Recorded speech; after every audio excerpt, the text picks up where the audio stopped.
satu dari Kang Anies, milih yang tidak bermasalah. Begitu ya Kang Anies.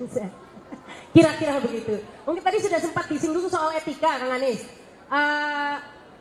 Menurut Kang Anies, etika itu seberapa penting bagi seorang pemimpin? Karena di debat kemarin... Masa ini dibahas lagi? Oke, maksudnya begini. Ya. Aduh, rame betul nanti. Ya udah, kalau gitu kita move ya. Gak apa-apa. Gak apa-apa. Ya, karena di debat kemarin Kang Anies nanya etika itu sebenarnya karena menganggap etika itu penting atau sekedar ingin mancing emosi lawan atau dua-duanya?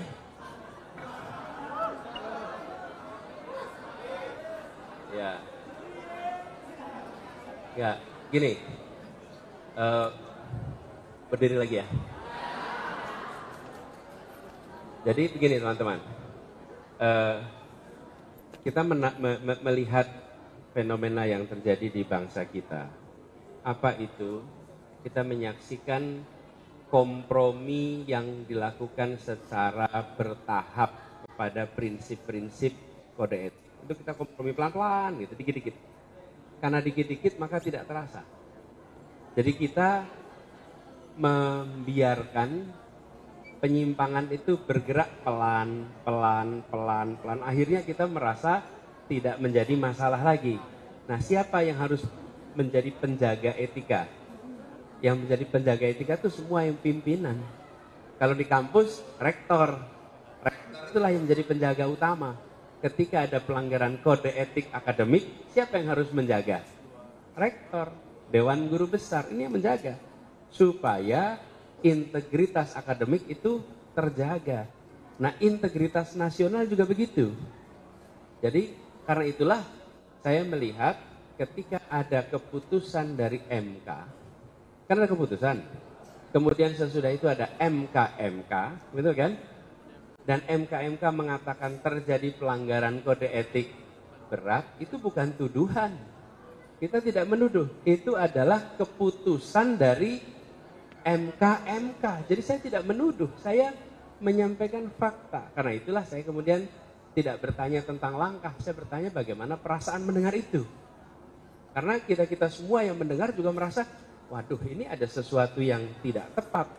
Bila negeri ini kompromi pada kode etik, maka pelan-pelan urusan lain akan rusak. Apa yang terjadi? Yang saya istilahkan ordal. Merasakan kan? Merasakan. Anak muda berprestasi mau melamar pekerjaan kalah. Kalahnya dengan siapa? Ordal. Ya. Anak muda berprestasi bidang olahraga. Mau ikut kontingen PON, kalah. Kalahnya dengan ordal. Itu dirasakan. Kemudian panitia nih. Panitia 17-an aja. Aturan main udah dibuat. Di tengah jalan aturan main diubah. Kalahnya oleh siapa? Ordal. Guru ingin diangkat. Kemudian yang berprestasi, yang sudah bekerja lama nggak diangkat. Yang diangkat yang punya. Nah itu menular. Kalau yang paling puncak kompromi, maka yang bawah akan, dan itu dikatakan, Nang Rahma, ada sekelompok orang, guru datang ketemu saya lalu cerita, Pak di tempat saya guru yang diangkat yang punya ordal. Lalu ketika ditegur, kenapa yang diangkat yang jadi keponaannya si Anu, yang pamannya si Pak, macam-macam lah. Kemudian jawabannya apa? Di Jakarta aja pakai ordal, kenapa kita nggak boleh pakai ordal? Apa yang terjadi? Standar kita langsung turun. Maukah standar kode etik kita diturunkan? Berarti perlunya apa? Perubahan. Itu kira-kira.